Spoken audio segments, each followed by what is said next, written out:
Alright, so as you know, I've been prepping the Nugget to go to the Cape.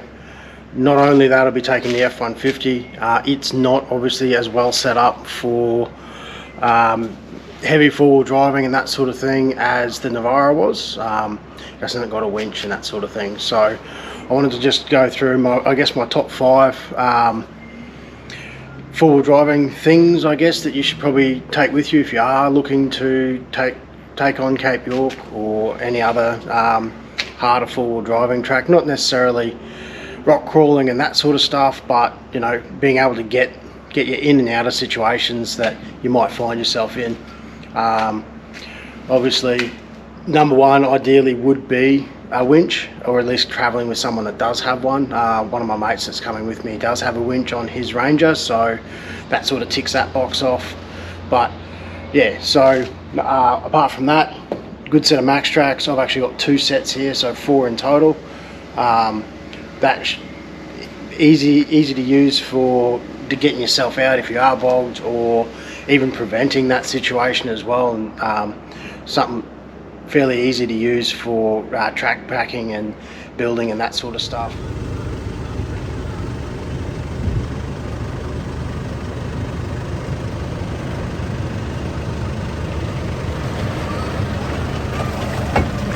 Let's go.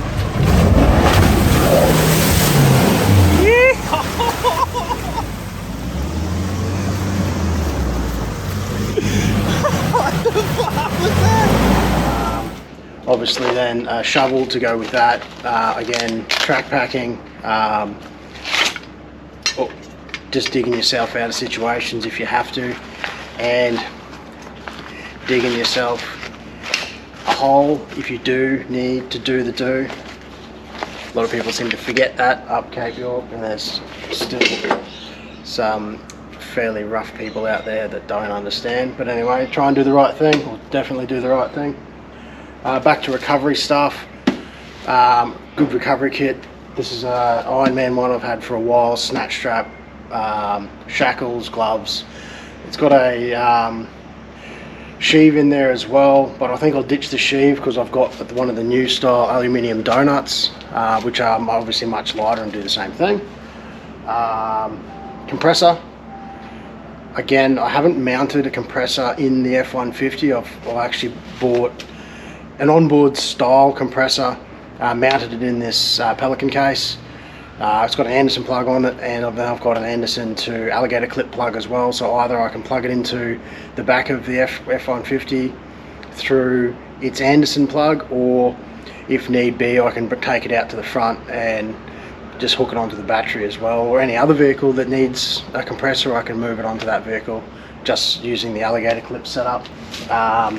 So this is the compressor that I've got mounted in this box, just easy enough.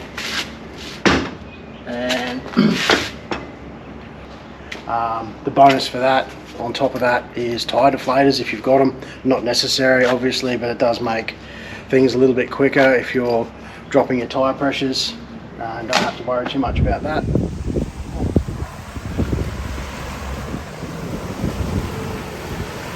Easy.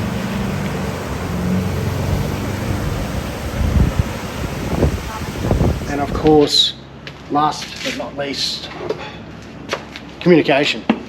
Again, I haven't mounted a UHF in the F150, but like I say, I've got this dual handheld GME UHF kit, 12 volt 240 volt chargers and a dock and that goes with it.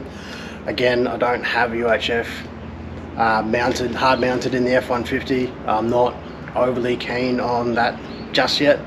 I might look at it down the future, but these come in handy. Do what you got to do, and you just charge them overnight. They'll be good for the day, if not multiple days. But if I've always got one fully charged, if one dies, just swap it out.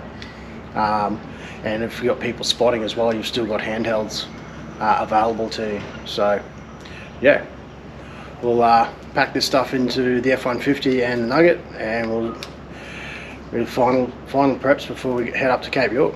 See you there.